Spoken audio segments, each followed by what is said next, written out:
Hello friends, अब हम भारतेंदु हरिश्चंद्र और उनका साहित्य पढ़ेंगे। इससे पहले के वीडियो में हम भारतेंदु के बारे में पढ़ चुके हैं और आधुनिक काल के बारे में जो शुरुआत है वो हम पढ़ चुके हैं। आधुनिक काल की प्रवृत्तियाँ देख चुके हैं और जिंदा दिली के बारे में देख चुके हैं कि भारतेंदु युगीन साहित्य में जिंदा दिली किस प्रकार थी वो देख चुके हैं। अब हम आगे भारतेंदु हरिश्चंद्र और उनका साहित्य पढ़ेंगे। अगर आप चैनल पर पहली बार आए हो तो चैनल को लाइक शेयर सब्सक्राइब करके बेल आइकन प्रेस ज़रूर करें। धन्यवाद। और हम भारतेंदु युग को डीपली देखेंगे, तो हम शुरू करते हैं। भारतेंदु हरिश्चंद्र और उनका साहित्य तो देखते हैं। भारतेंदु हरिश्चंद्र हिंदी साहित्य के ऐसे अमर कलाकार हैं जिनका व्यक्तित्व और कृतित्व में भारतीय अतीत का गौरव, वर्तमान की पीड़ाएं और भविष्य के स्वप्न अंतर्निहित हैं। तत्कालीन समाज अवनति के कागार पर खड़ा था। एक और अंग्रेजी शासन में भ्रष्टाचार, अलगाववाद, प्रांतीयता और भेदभाव की भावना को बल दिया जा रहा था, तो दूसरी ओर भारतीय जनमानस की गुलाम मानसिकता, अंधविश्वासों, पाखंडों व आडंबरों के कारण नैतिक और आध्यात्मिक अवनति भी निरंतर हो रही थी। इन्हीं परिस्थितियों की चोटों से भारतेंदु के अंदर का साहित्यकार उभरा और जीवन, समाज, राष्ट्र, साहित्य, भाषा, दर्शन के विस्तृत संदर्भ में विकसित हुआ। तो किस किस में विकसित हुआ ये देख लेते हैं। जीवन, समाज, राष्ट्र, साहित्य, भाषा, दर्शन के रूप में। ठीक है, जीवन, समाज, राष्ट्र, साहित्य, भाषा, दर्शन के रूप में विस्तृत हुआ। ठीक है, आगे देखते हैं। भारतेंदु का व्यक्तित्व बहुआयामी था। तो भारतेंदु का व्यक्तित्व कैसा था? बहुआयामी था।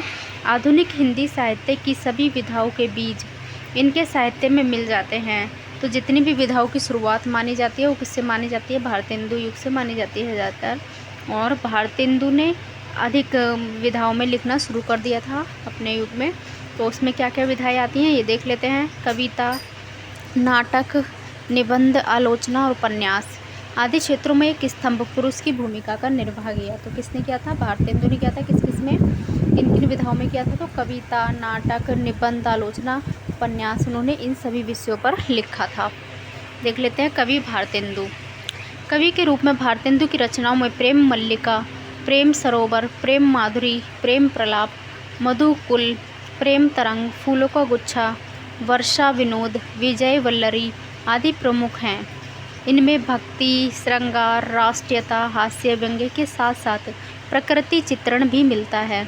भारतेंदु के काव्य में भाव, भाषा और छंद सभी में प्राचीनता का परिष्कार और नवीनता का समावेश हुआ है। छंदों के क्षेत्र में एक ओर जहाँ कवित्त, सवैया, दोहा और छप्पय आदि पारंपरिक छंदों का प्रयोग हुआ है, तो दूसरी ओर उन्होंने लोक प्रचलित शैलियों कजली, लावनी, कजली आदि को भी साहित्य में स्थान दिया है। भारतेंदु ने तत्कालीन जीवन के सत्यों का निर्भीकतापूर्वक वर्णन कर कविता व जीवन में निकटता का संबंध स्थापित किया। उदाहरण देख लेते हैं हम कि उनके लिखा हुआ है। अंग्रेज राज सुख साज सजे सब भारी, पैदन विदेश चली जात यहाँ अति ख्वारी। और आगे दूसरी पंक्ति देख लेते हैं हम भारतेंदु की। सब गुरुजन को बुरो बतावे, अपनी खिचड़ी आप पकावे, भीतर तत्व न झूठी तेजी, क्यों सकी साजन नहीं अंग्रेजी। तो ये क्या है? इनकी मुकरी है। आगे पढ़ लेते हैं हम भारतेंदु के बारे में। भारतेंदु श्रेष्ठ नाटककार तथा अभिनेता दोनों ही थे।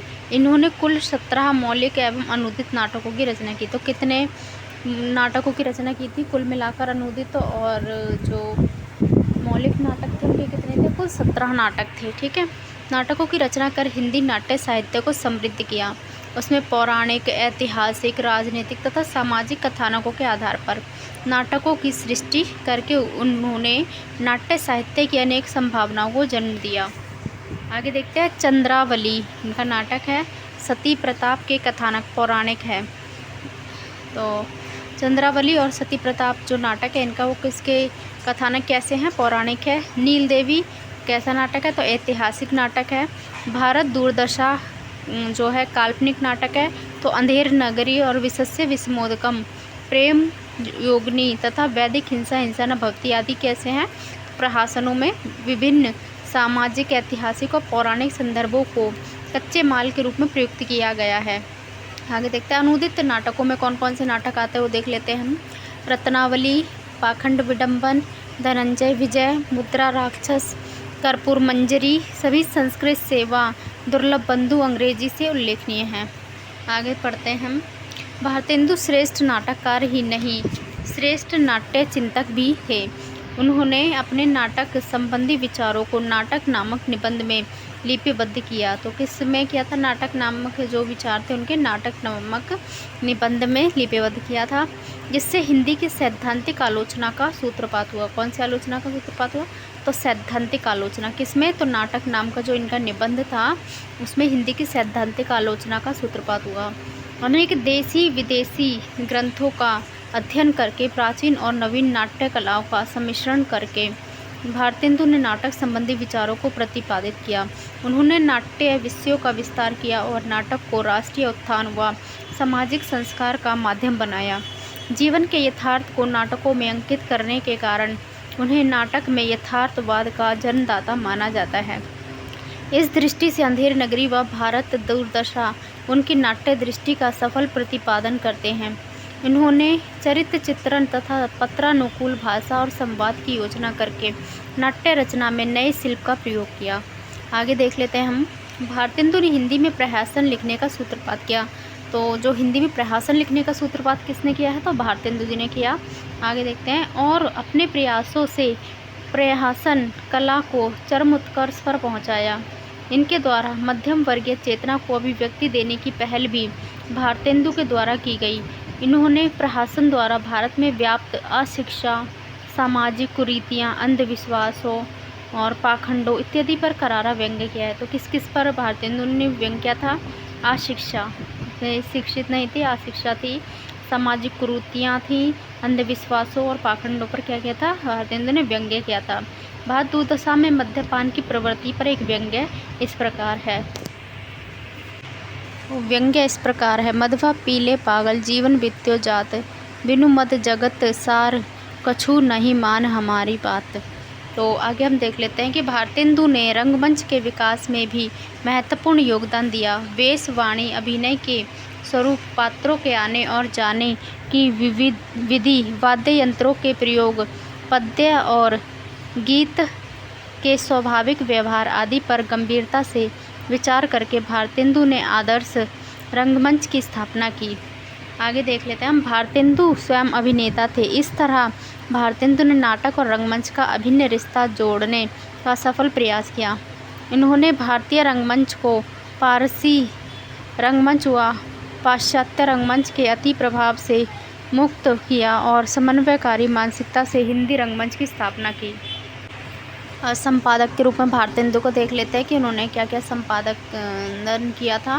तो भारतेंदु ने अपनी संपादन कला से पत्रकारिता के क्षेत्र में भी महत्वपूर्ण आयाम जोड़े। इन्होंने कौन कौन सी पत्रिकाएं लिखी थी वो देख लेते हैं। बाला बोधनी जो कि स्त्री शिक्षा से संबंधित थी, कवि वचन सुधा, हरिश्चंद्र मैगजीन जिसका नाम बदलकर बाद में हरिश्चंद्र चंद्रिका कर दिया गया था, आदि पत्रिकाओं का प्रकाशन करके साहित्य के संदेशों को जन जन तक पहुँचाया। भारतेंदु ने अपनी पत्रिकाओं में साहित्यतर विषयों तथा समस्याओं पर विचार किया। शिक्षा, व्यवसाय, अकाल, महामारी, परतंत्रता की पीड़ा, उद्योग आदि अनेक समस्या पर उन्होंने खुलकर विचार व्यक्त किए। उन्होंने स्वदेशी भावना को पुष्ट करने के लिए अनेक अपीलें भी प्रकाशित की। वे सच कहने या लिखने का साहस करने वाले लोगों की प्रशंसा करके उन्हें सत्य मार्ग पर अटल रहने का प्रोत्साहन देते रहे। व्यापक पाठक समुदाय तैयार करने के लिए भारतेंदु ने समाज के सभी वर्गों के वैचारिक तथा भाषिक स्तर को ध्यान में रखा। इन्होंने हिंदी गद्य के पठन पाठन की आदत विकसित की। आगे पढ़ लेते हैं हम। हिंदी गद्य एवं हिंदी पत्रकारिता के इतिहास में कवि वचन सुधा विशेष महत्व है। जो कवि वचन सुधा इनकी पत्रिका थी उसका हिंदी गद्य और पत्रिका के इतिहास में जो है इसका विशेष महत्व है। हिंदी की सुप्रसिद्ध मासिक पत्रिका कवि वचन सुधा है। तो ये कैसी पत्रिका थी? मासिक पत्रिका थी। इसका प्रकाशन भारतेंदु हरिश्चंद्र ने 15 अगस्त 1867 ईस्वी में काशी से प्रारंभ किया था। कब किया था? तो 15 अगस्त 1867 में काशी से प्रकाशित किया था। 1867 में। यह हिंदी पत्रकारिता के क्षेत्र में एक नवीन युग का सूत्रपात था। तो पत्रकारिता की शुरुआत मान ली गई यहाँ से।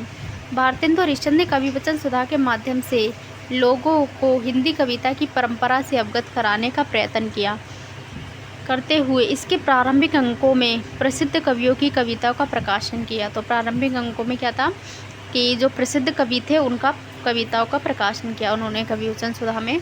शीघ्र ही कवि वचन सुधा मासिक से पाक्षिक हो गई। मासिक मतलब महीने में एक बार निकलती थी और पाक्षिक मतलब 15 दिन में एक बार निकलती थी। साथ ही इसमें कविता के साथ साथ गद्य का भी समावेश हो गया। इसमें राजनीतिक और जीवन के अन्य पहलुओं से संबंधित लेखक स्वाधीन दृष्टिकोण से प्रकाशित होने लगे। भारतेंदु हरिश्चंद्र ने युगानुरूप विषयों की पर्याप्त चर्चा करके स्वयं लेख लिखकर या लिखवाकर हिंदी पत्रिकाओं की ओर जन सामान्य का ध्यान आकृष्ट किया। आगे देख लेते हैं। कुल मिलाकर हिंदी साहित्य और हिंदी पत्रकारिता को चिंतन एवं भाव के स्तर पर समृद्ध करने, हिंदी भाषा को विकसित करने तथा हिंदी समाचार पत्रों एवं पत्रिकाओं के पठन वर्ग को विस्तृत करने के कारण कवि वचन सुधा ऐतिहासिक महत्व की अधिकारिणी है। आगे हम निबंधकार के रूप में भारतेंदु को देख लेते हैं कि उन्होंने कितने निबंध लिखे और निबंधों के बारे में क्या क्या लिखा है। तो कौन कौन से निबंध लिखे हैं देखते हैं। निबंधकार भारतेंदु निबंध कला को भी विकसित किया। भारतेंदु ने विविध विषयों पर निबंध लिखकर हिंदी गद्य की इस विधा को स्वयं तो सशक्त बनाया ही साथ ही अन्य लेखकों के मार्गदर्शन भी किया। भारतेंदु अपने निबंधों के द्वारा हृदय में गुदगुदी ही पैदा नहीं करते बल्कि मस्तिष्क में वैचारिक उत्तेजना भी पैदा करते हैं। उनके निबंधों पर लेखक की जिंदा दिली, राष्ट्रीय एवं सांस्कृतिक प्रेम की स्पष्ट छाप देखी जा सकती है।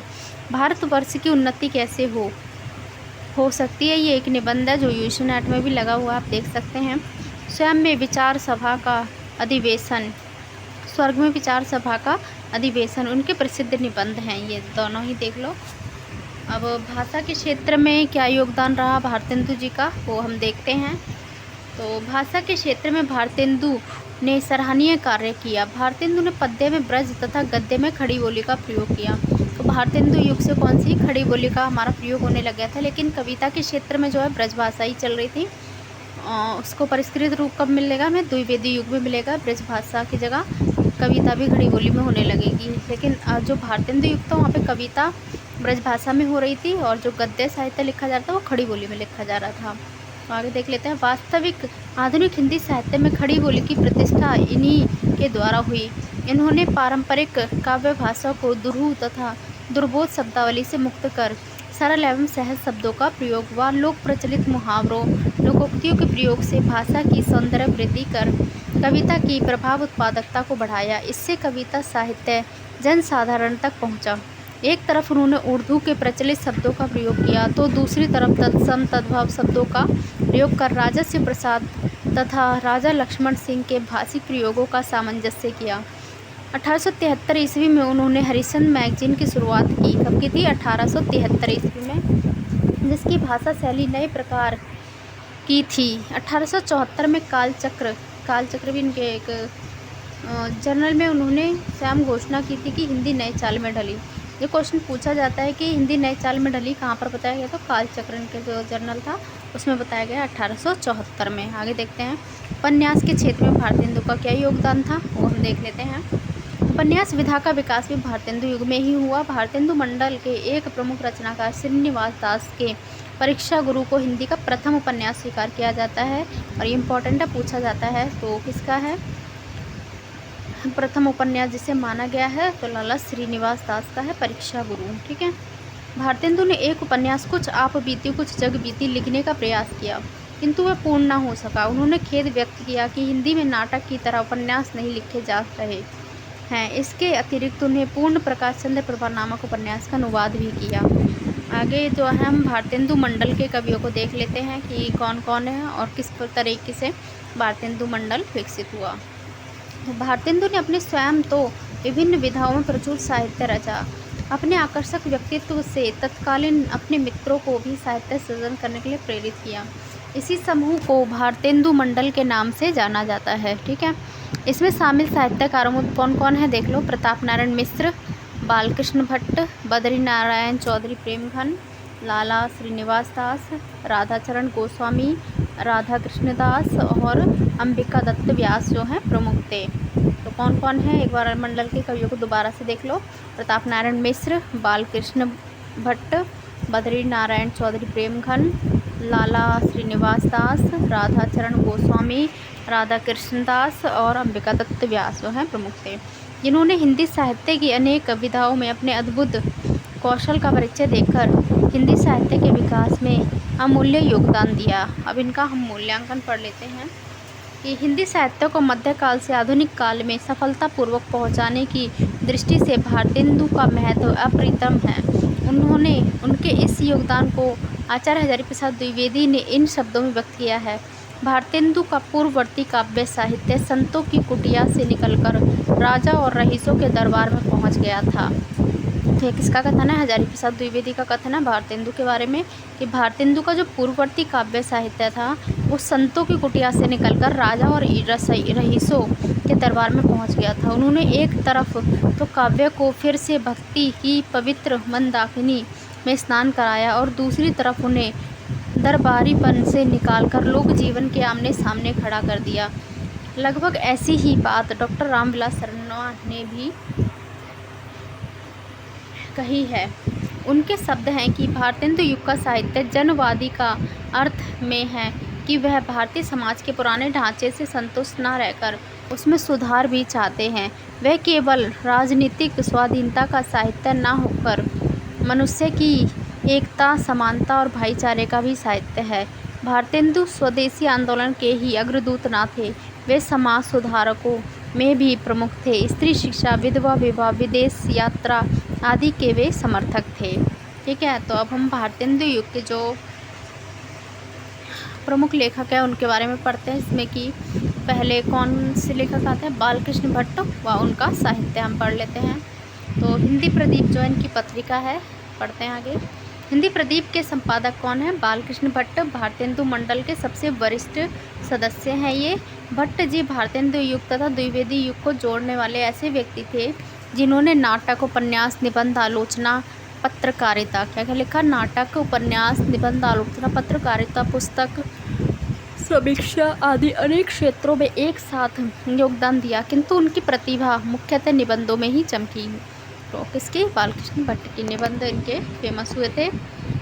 आगे देखते हैं। भट्ट जी ने यूँ तो भावात्मक, वर्णनात्मक, कथानक तथा विचारात्मक सभी प्रकार के निबंध लिखे, किंतु उनके विचारात्मक निबंध अधिक महत्वपूर्ण थे। तो कौन से महत्वपूर्ण थे? विचारात्मक निबंध जो थे इनके अधिक महत्वपूर्ण थे, इसलिए उन्हें 17वीं शताब्दी के पश्चिमी निबंधकार जोसेफ एडिसन, जो कि बुद्धि प्रधान निबंध लिखने के लिए विख्यात था, के सादृश्य के आधार पर हिंदी का एडिशन भी कहा जाता है। तो ये पूछ लिया जाता है कि हिंदी का स्टील किसे कहा जाता है और हिंदी का एडिशन किसे कहा जाता है। तो हिंदी का स्टील इसमें गलत लिखा हुआ है। हिंदी का स्टील कहा जाता है बालकृष्ण भट्ट को और हिंदी का एडिशन कहा जाता है प्रताप नारायण मिश्र को।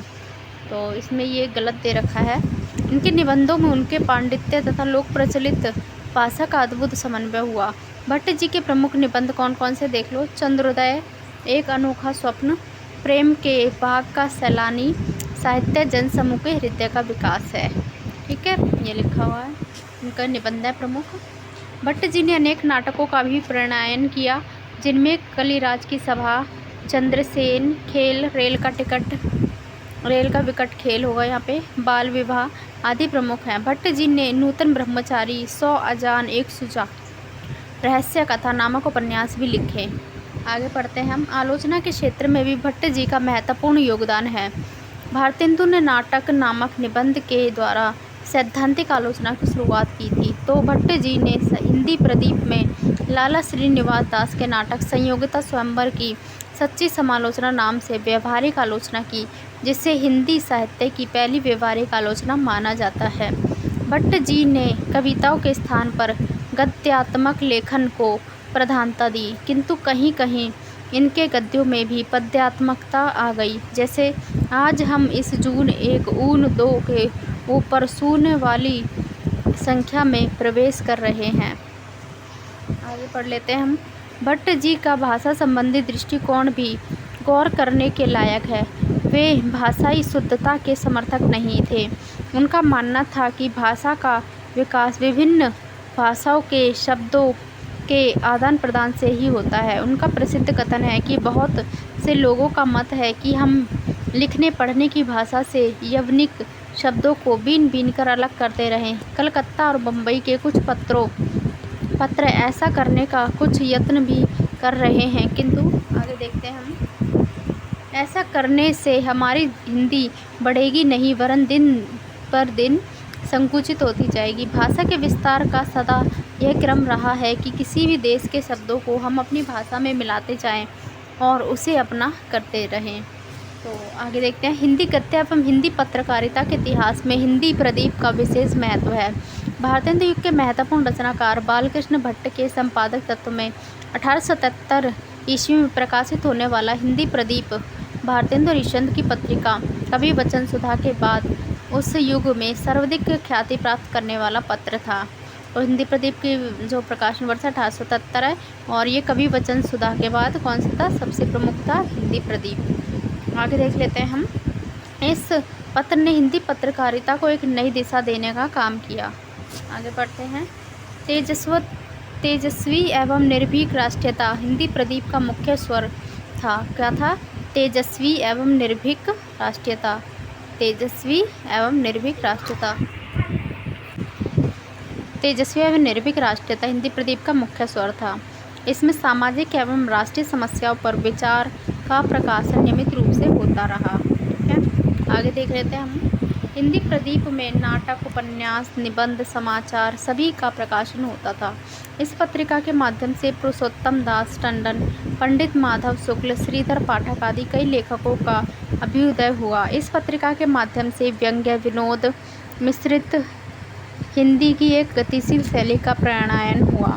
हिंदी प्रदीप का प्रकाशन लगभग 33 वर्षों तक होता रहा। कितने वर्षों तक? 33 वर्षों तक। 1909 ईस्वी में माधव शुक्ल की कविता बम क्या है के प्रकाशन के कारण पर अंग्रेज सरकार द्वारा पत्रिका पर 3000 का जुर्माना लगाने पर अर्थाभाव के कारण बालकृष्ण भट्ट को यह पत्रिका बंद करनी पड़ी।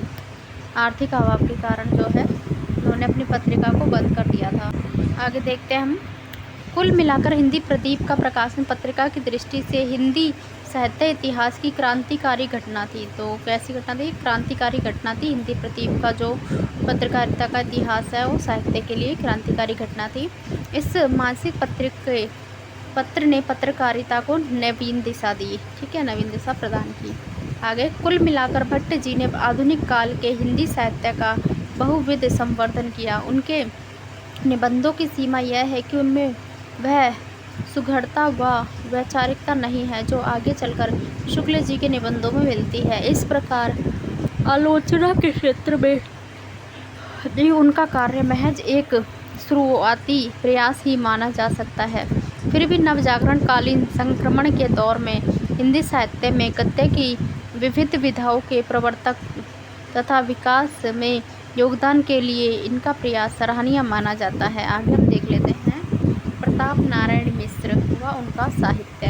तो हम भारतेंदु मंडल के कवियों को पढ़ रहे हैं। पहले हमने पढ़ा भारतेंदु को पढ़ा, उसके बाद हमने बालकृष्ण भट्ट को पढ़ा, उसके बाद हम प्रताप नारायण मिश्र उनका साहित्य देख रहे हैं। ठीक है, तो देखते हैं। इनकी पत्रिका का नाम था ब्राह्मण। ठीक है, तो ब्राह्मण नामक पत्र के संपादक कौन थे? प्रताप नारायण मिश्र थे। भारतेंदु मंडल के अत्यंत विनोदी तथा जिंदादिली कवि लेखक थे।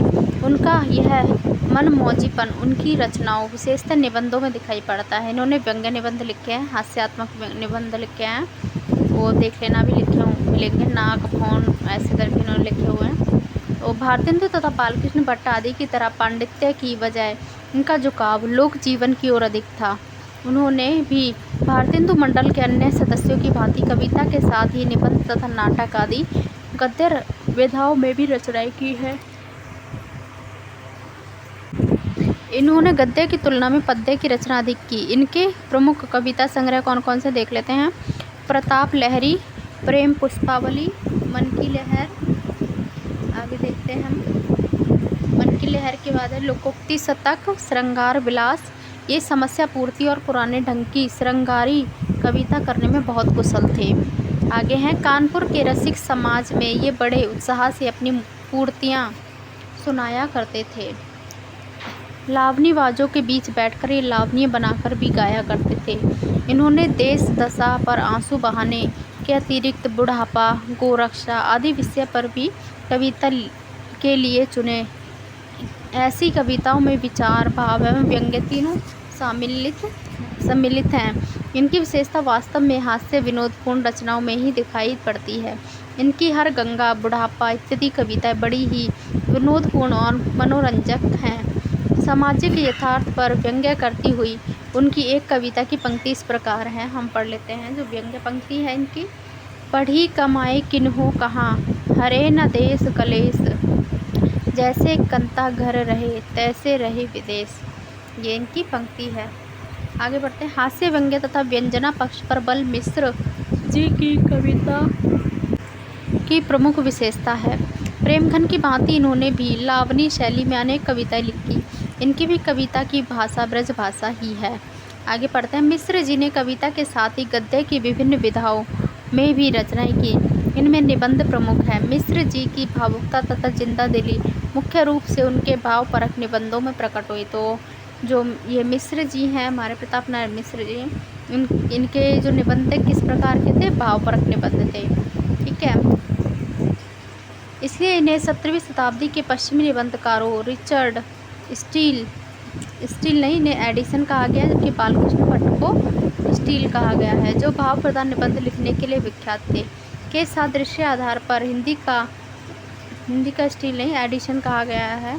भावपरक व आत्म व्यंजक निबंधों के साथ साथ इन्होंने सामाजिक जीवन से जुड़े विषयों पर भी गंभीर निबंध लिखे। बेगार, रिश्वत, पंच परमेश्वर, नारी, कन्नौज के 3 दिन, कानपुर और नाटक आदि उनके गंभीर विषयों पर लिखे गए हैं। प्रमुख निबंध हैं। मिश्र जी की जिंदा दिली ब्राह्मण में उनके द्वारा लिखी प्रस्तावना में दिखाई देती है। जैसे हम में कुछ अवगुण भी हैं तो सुनिए, जन्म हमारा फागुन में हुआ और होली की पैदाइश प्रसिद्ध है, कभी कोई हंसी कर बैठे तो क्षमा कीजिएगा। ठीक है, आगे देखते हैं हम। मिश्र जी ने कई नाटकों की भी रचना की है, जिसमें हटी हमीर, कली कौतुक, कली प्रभाव, गौ संकट, जुआरी खुआरी आदि नाटक प्रमुख हैं। मिश्र जी ने नाटकों का केवल प्रणय ही नहीं किया, पितु भारतेंदु के साथ कई नाटकों में स्वयं अभिनय भी किया। इसके अलावा उन्होंने बंकिम चंद्र चटर्जी की कई कथा कृतियों का अनुवाद भी किया। हिंदी गद्य एवं हिंदी पत्रकारिता के इतिहास में ब्राह्मण पत्रिका का विशेष महत्व है। इसका प्रकाशन 1983 ईस्वी में प्रताप नारायण मिश्र ने आरंभ किया। इस पत्रिका ने भी अपने 13 वर्षों की प्रकाशन अवधि में हिंदी गद्य को विकसित एवं परिमार्जित करने में ऐतिहासिक भूमिका निभाई। ब्राह्मण पत्रिका ने हिंदी साहित्य को श्रेष्ठ निबंध प्रदान किए तथा टकसाली हिंदी को विकसित करने में योगदान दिया। इस पत्रिका में प्रताप नारायण मिश्र के अतिरिक्त राधा कृष्ण दास, अयोध्या सिंह उपाध्याय, हरिऔध, काशीनाथ खत्री, श्रीधर पाठक, भारतेंदु हरिश्चंद्र, राधाचरण गोस्वामी आदि श्रेष्ठ रचनाकारों की रचनाएं प्रकाशित हुईं। इस पत्रिका में कविता, समालोचना, निबंध, पत्र आदि का प्रकाशन होता था। आगे देखते हैं। ब्राह्मण पत्रिका ने हिंदी निबंधों को प्राणवान बनाया। मुहावरेदार भाषा इसके गद्य की विशिष्ट पहचान है, जो भारतेंदु युग की किसी अन्य पत्रिका में लक्षित नहीं होती। निसंदेह हिंदी गद्य को सहज, सुगम, जीवंत और प्रभावमय बनाने में ब्राह्मण पत्रिका का अद्वितीय योगदान है। आगे हम पढ़ते हैं भारतेंदु मंडल के अन्य सदस्य। ठीक है, तो लाला श्रीनिवास दास के बारे में पढ़ लेते हैं। इन्होंने हिंदी का पहला उपन्यास परीक्षा गुरु लिखा। यह उपदेशात्मक उपन्यास है, जिसमें आम व्यक्ति की आय व उसके खर्चे से जुड़ी लौकिक समस्याओं को चित्रित किया गया है। इन्होंने संयोगिता स्वयंवर नामक नाटक भी लिखा। सदादर्श नामक पत्र का संपादन भी किया। इन्होंने यह पत्र बाद में भारतेंदु के पत्र कवि वचन सुधा में ही मिला दिया गया।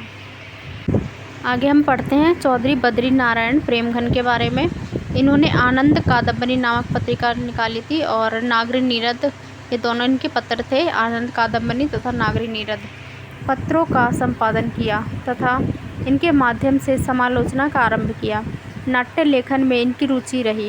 इन्होंने लोकगीत लिखने में कजली छंद का प्रयोग किया, जैसे पूजा करत देर लो बनत वैष्णव भारी, पढ़ी रामायण रोवत है पै अति व्यभिचारी। आगे हम पढ़ लेते हैं राधा चरण गोस्वामी के बारे में। इनके द्वारा रचित 36 ग्रंथों का पता चलता है, जिनमें भ्रमर गीत, विधवा विलाप, लावनी आदि प्रमुख है। उन्होंने देशभक्ति पर आधारित रचनाएं लिखी हैं। मैं हाय हाय देहाय पुकारे कोई, भारत की डूबी नाव उभारे कोई। ये किसकी पंक्ति है? तो राधा चरण गोस्वामी की पंक्ति है। राधा कृष्ण दास के बारे में पढ़ लेते हैं। इनकी 12 रचनाएं उपलब्ध हैं, जिनमें विनय, मैकडोनेल, पुष्पांजलि, भारत बारहमासा आदि प्रमुख है। इनकी ईश्वर भक्ति देश में समाहित थी। देखते हैं, प्रभु हो पूनी भूतल अवतारिये, अपने या प्यारे भारत को पूनी दुख दरिद्र हरिये। ठीक है, आगे हम पढ़ते हैं हिंदी नए चाल में ढली 1873। ये पूछा जाता है क्वेश्चन, हिंदी नए चाल में किस में ढली? तो कालचक्र पत्रिका जो है इनका जर्नल, उसमें कब? 1873 में। पढ़ लेते हैं हम इसके बारे में। यह वाक्य भारतेंदु का है, जो उन्होंने 1874 ईस्वी में कालचक्र नामक जर्नल में लिखा था। ऐसा माना जाता है कि 19वीं शताब्दी के अंत में जिस प्रकार भाषाई द्वैत की समस्या बनी हुई थी, इसमें भारतेंदु एक महत्वपूर्ण भाषा परिवर्तन को इस कथन के माध्यम से इंगित कर रहे हैं। दरअसल भारतेंदु आरंभिक समय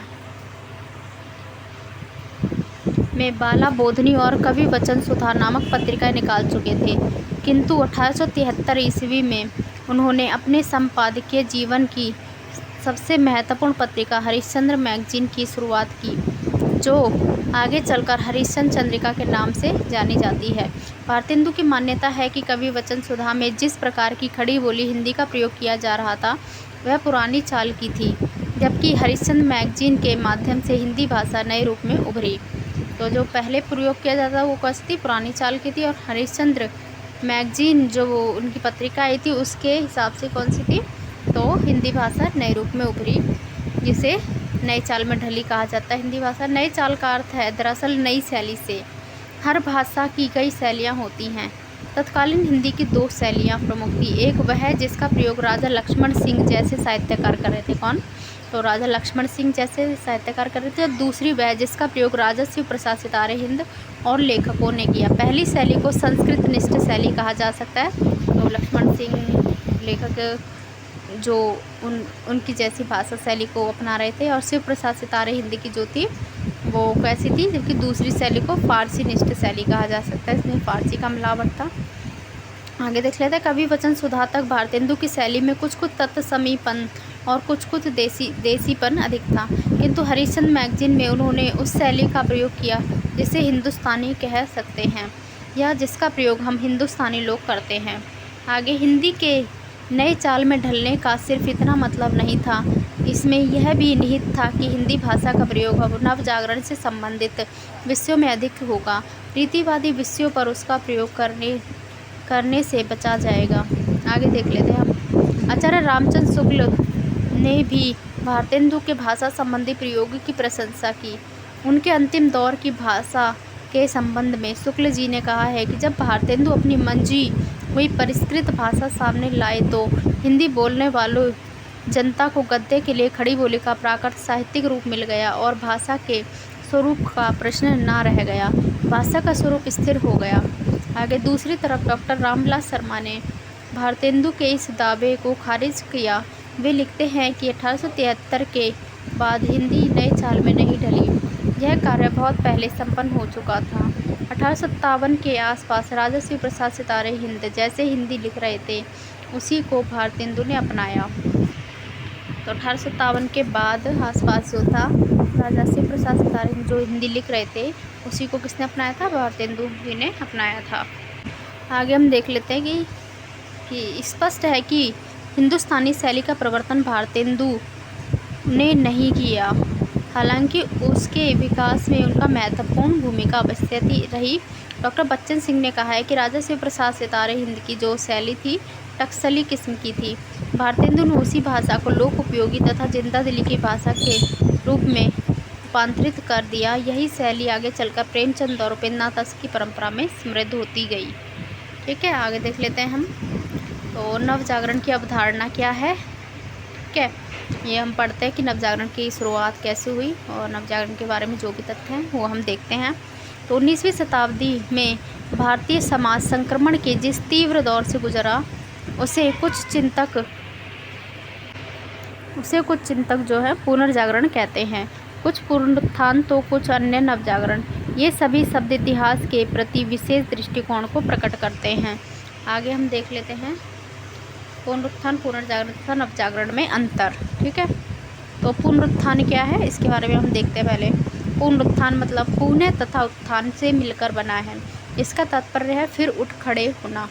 जो विचारक अतीत को स्वर्ण काल मानते हैं और वर्तमान से असंतुष्ट होकर अतीत को ही पुनः लौटा लाना चाहते हैं, वे पुनरुत्थानवादी कहलाते हैं। कुछ विचारकों के अनुसार आर्य समाज का नारा वेदों की ओर लौटो ऐसे ही दृष्टिकोण का प्रतिपादन करता है। हालांकि आर्य समाज ही इसकी विभिन्न व्याख्या करते हैं। पुनरुत्थान क्या है अब समझ में आ गया होगा। जो लोग ये चाहते हैं जो हमारा अतीत गया है उसी को हम दोबारा से अपनाएं, वही टाइम आए जो पहले था, उन्हें क्या जाएगा, पुनरुत्थानवादी कहा जाएगा। जैसे ये नारा दिया गया था वेदों की ओर लौटो, तो उसी पर आधारित है। हम पुनर्जागरण का अर्थ समझ लेते हैं। पुनर्जागरण का अर्थ है फिर से जागना। क्या? फिर से जागना। यह शब्द रेनेसां का अनुवाद है। यूरोप में प्राचीन काल श्रेष्ठ था, जबकि मध्यकाल अंधकार का समय था। प्राचीन काल कैसा था? श्रेष्ठ था, और जो हमारा मध्यकाल था वो अंधकार का समय था। इसलिए यह नारा वहाँ काफ़ी अर्थपूर्ण था। इसका तात्पर्य है कि हम अतीत में जागे हुए थे। इसका अर्थ क्या था? अतीत में जागे हुए थे, फिर से सो गए, अब पुनः जागने का समय आ गया है। तो जो हमारा प्राचीन काल था उसमें तो जागे हुए थे, जो मध्यम काल आया था वो अंधकार का काल हो गया, स्मृति काल, भक्ति काल का टाइम था। और फिर उसमें क्या कहा कि हमें पुनः जागने की आवश्यकता है, पुनः जागने का समय आ गया है। कुछ लोग भारतीय समाज की व्याख्या इसी शब्द से करते हैं। उनका तर्क है कि प्राचीन काल स्वर्णिम युग था, जहां दर्शन, साहित्य व विज्ञान का सर्वोच्च विकास हुआ, किंतु इस्लामी आक्रमण के बाद भारतीय समाज पतोन्मुखी हो गया। अब पुनः जगाने का समय आ गया। मैथिली शरण गुप्त की भारत भारती प्राय इसी भाव को लेकर लिखी गई है। आगे देख लेते हैं हम। कुछ आधुनिक विचारक भारतीय सामाजिक परिप्रेक्ष्य में इन दोनों को ही अपने अप्राप्य मानते हैं तथा एक विभिन्न दृष्टिकोण नवजागरण का प्रतिपादन करते हैं। इसका अर्थ है नए तरीके से जागना। इसमें निहित है कि पहले भी हम जागे हुए थे, किंतु अब जागने का दृष्टिकोण बदल गया है। यह व्याख्या मध्यकाल के इतिहास को इस्लाम व हिंदुत्व की टकराहट नहीं मानती और न ही उसे अंधकार या पतन का काल मानती है। डॉक्टर रामविलास शर्मा इत्यादि चिंतकों ने 19वीं शताब्दी के सुधार आंदोलन की व्याख्या हेतु इसी शब्द को उचित माना है। आगे हम नवजागरण की धारणा पढ़ लेते हैं। तो नवजागरण एक विशेष प्रकार के सांस्कृतिक संक्रमण का दौर है, जिसमें कोई समाज किसी अन्य संस्कृति से टकराकर नए दृष्टिकोण से जीने का प्रयास करता है। जिन देशों के पास गौरवमय अतीत है, उनमें अतीत की स्मृतियाँ भी नवजागरण का महत्वपूर्ण हिस्सा बनती हैं। शेष समाजों में अन्य संस्कृतियों से परिचित होना और उनकी तुलना में अपना मूल्यांकन करना नवजागरण का कारण बनता है। डॉक्टर रामस्वरूप चतुर्वेदी के शब्दों में कहें तो नवजागरण दो संस्कृतियों की टकराहट है। ये किसने कहा है? रामस्वरूप चतुर्वेदी ने कहा है कि नवजागरण दो संस्कृतियों की टकराहट से उत्पन्न रचनात्मक ऊर्जा है। ये कथन इम्पोर्टेंट है, पढ़ लेना। इस ऊर्जा के प्रभाव स्वरूप दोनों संस्कृतियाँ एक दूसरे की अच्छाई ग्रहण करना चाहती हैं और अपनी बुराइयाँ छोड़ना चाहती हैं। यही संपूर्ण सांस्कृतिक प्रक्रिया समाज के इतिहास में नवजागरण कहलाई। आगे देखते हैं। भारतीय समाज के इतिहास में ऐसे दो जागरण सर्वाधिक महत्वपूर्ण रहे। पहला जागरण मध्यम काल से संबंधित है, जब भारत में इस्लाम का आगमन हुआ। इस्लामी संस्कृति समतामूलक समतामूलक किंतु कट्टर धार्मिक विचारों पर आधारित थी, जबकि भारतीय संस्कृति धार्मिक लचीलेपन किंतु विषमतामूलक सामाजिक संरचना पर आधारित थी। इन दोनों की टकराहट से भक्तिकालीन जागरण हुआ और सामासिक संस्कृति उद्भूत हुई। संस्कृतियाँ पहले टकराती हैं, फिर तटस्थ होती हैं और अंत में धीरे धीरे परिचित होकर परस्पर घुल मिल जाती हैं। घुलने मिलने का यही स्तर सामासिक संस्कृति को जन्म देता है।